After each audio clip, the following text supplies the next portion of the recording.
Good evening, this is the Oscar Expert here. Welcome to the 4th Sundance recap, where we talk about some of the films that I'm seeing here at the Sundance Film Festival. Starting off with Palm Springs. This is a comedy that takes from Groundhog Day in that it has a sort of time loop plot. It's a Lonely Island production, and Andy Samberg is in the lead role. It also stars Kristen Milioti. Andy Samberg, Lonely Island, SNL isn't quite my sense of humor, so I didn't know exactly what to expect from this movie, but I was hearing a great thing, so I decided to check it out. And this is one of the best mainstream capital C comedies that I've seen in years. I loved this movie, and I've never liked Andy Samberg more. It basically ticks every single box that you want it to for a comedy. When you think back on the last decade, on like, what are the big comedies? You know, where are the Superbads or the Hangovers? Like, where are those kind of comedies that like everybody loves and really enjoys? I feel like the past decade has sort of been lacking in those. Here we have a comedy that I think could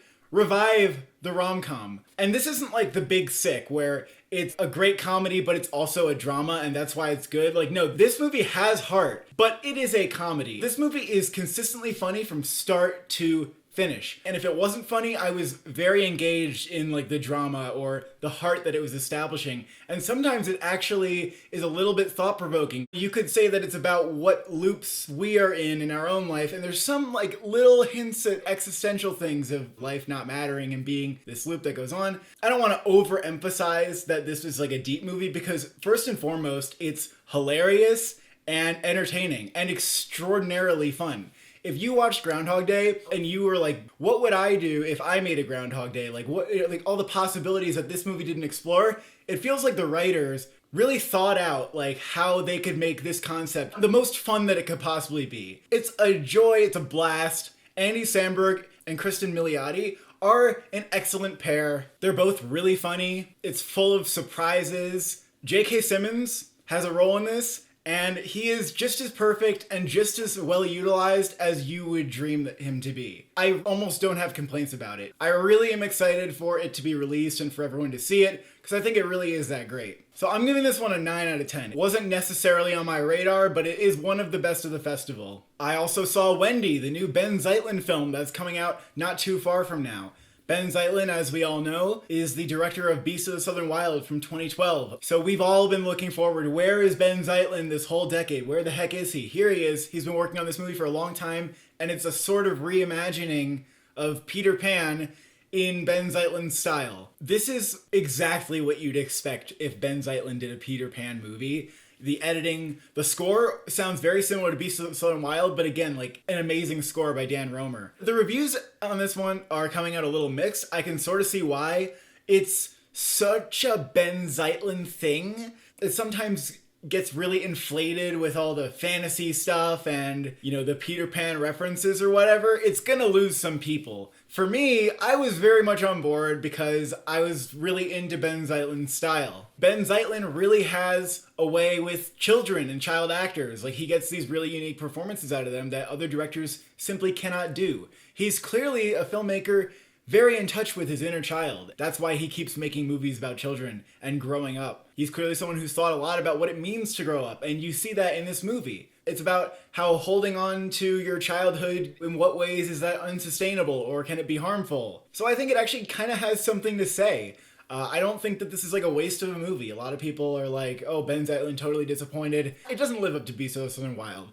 But if you don't expect that, you might like it. It does sort of have its head like in its own ass, and it can feel a little much at times, but I really liked it, and I'm gonna give it an 8 out of 10. And I watched The Killing of Two Lovers. This is not likely a movie that you've heard about, and I'm not sure if it's a movie that's gonna get a release where you'll hear about it, maybe in the cities, but the people who have seen it really liked it, so I went to check it out, and I thought it was really good. It's actually really beautifully shot on film with an aspect ratio that's maybe similar to like The Lighthouse, where I don't think it's quite a square, but it's like pretty square. It uses a lot of long takes, which in the beginning are kind of slow. Like, it's very much a slow burn. Clayne Crawford is in the lead role, and he's really good. It's basically that he's dealing with a sort of separation from his wife, where he's living down the street with his father, and he's struggling to like try to put his marriage back together for his 4 children. So while the filmmaking style might read to some as being pretentious, I think the story is simple enough that you can definitely latch onto it. It sort of has like this emotional crescendo towards the end where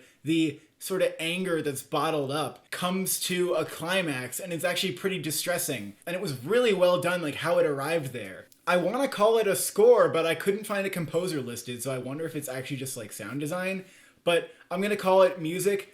It's very experimental, and it uses sounds of like engines and car doors like shutting, and it really creates like an uneasy, weird industrial mood to it that mirrors like what's going on in the character's head, the things that he's bottling up. Every shot in this film is like really carefully chosen. It feels like there weren't even a lot of editing decisions made here. It feels like they knew exactly how they wanted to shoot each scene and where or if it would cut. So in that way, it was like really well conceived and thought out, and every shot is given like a lot of thought and care to it. So in that way, the direction was pretty amazing. And I really want to see more from this director who, as I understand it, has been around for a while. I wonder if this film can help him like break out of whatever indie sphere he's stuck in and help him maybe break out and become a bigger director, because I think he's really talented. I don't know if it felt like a story that is super urgent, but I think this was like an excellent showcase for not only the lead actor, Clayne Crawford, but the director. I love the unease and the tension. The score was amazing. So I was very impressed with this one. I would give it an 8 out of 10.